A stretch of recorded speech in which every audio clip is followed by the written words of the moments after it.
চাঁদপুরের কচুয়ায় ছাত্র জনতার বিজয় মিছিল অনুষ্ঠিত হয়েছে।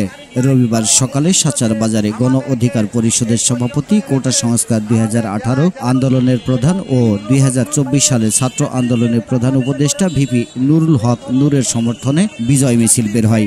বৈষম্য বিরোধী ছাত্র আন্দোলনকারীর ব্যানারে মিছিলটি সাচার বাজারে গুরুত্বপূর্ণ সড়ক ও সাচার ডিগ্রি কলেজ প্রদক্ষিণ শেষে মধ্যবাজারে মিলিত হয়। আমাদেরকে এই পর্যন্ত এনেছে, আমাদের জেলায় জেলায় ইউনিয়নে আমাদের দেশকে সর্বস্তরে এই বাংলাদেশ গণ অধিকার পরিষদকে উঠিয়ে দিয়েছে। এই বাংলাদেশ সরকারকে স্বৈরাচার মুক্ত করতে আমাদের যে কর্মসূচি দিয়েছে গণ অধিকার পরিষদ থেকে নুরুল হক নূর ভাই, আমরা ভবিষ্যতে এই বাস্তবায়ন করবো ইনশাআল্লাহ।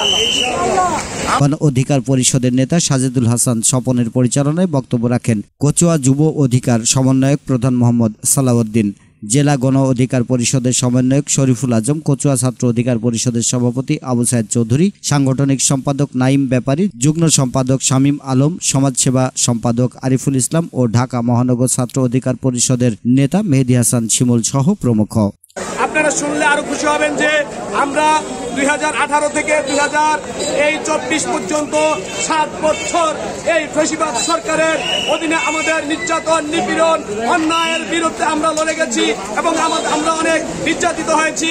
আপনারা জানেন আমার নেতা ভিপি নুরুল হক নূরকে কিভাবে নির্যাতন করা হয়েছে, দফায় দফায় তার উপরে কেমন নির্যাতন করা হয়েছে, তার উপরে মাইক্রোর থেকে শুরু করে সর্বশেষ ডিবি কার্যালয় নিয়ে তাকে অন্যায়ভাবে আঘাত করতে করতে এমন আঘাত করেছে যেইখানে দাগ পড়েছে সেই জায়গা থেকে শুরু করে আবার অন্য দিক থেকে পিটানো শুরু করেছে। বিশাল সংগ্রামের মধ্য থেকে ছাত্র এবং জনতার ঐক্যবদ্ধ আন্দোলনের সংগ্রামের মধ্য দিয়ে এই ফ্যাসিজমের কবর রচনা করা হয়। আমরা চাই বাংলাদেশে একটি সহাবস্থান রাজনীতি সৃষ্টি হোক, এইখানে কোনো দলীয় রাজনীতি না থাকুক। আমরা কচুয়া থানায় এইখানে যে আওয়ামী লীগ দীর্ঘ 17 বছর যাবৎ যে সকল মানুষের অত্যাচার নির্যাতন নিপীড়ন করেছেন সেটা প্রতিবাদ জানাই এবং 2024 সালের 5 আগস্ট যে ছাত্র এবং জনতার সমাবেশের মাধ্যমে এই স্বৈরাচারের পতন ঘটিয়ে বাংলাদেশকে নতুনভাবে স্বাধীন করার জন্য ছাত্র এবং জনতাদেরকে স্বাগতম এবং অভিনন্দন জানাই। কচুয়া থেকেই মোহাম্মদ মাসুদ রানা, বাংলা 71 টেলিভিশন। বাংলা 71 টেলিভিশন, সত্য প্রকাশে আপোষহীন।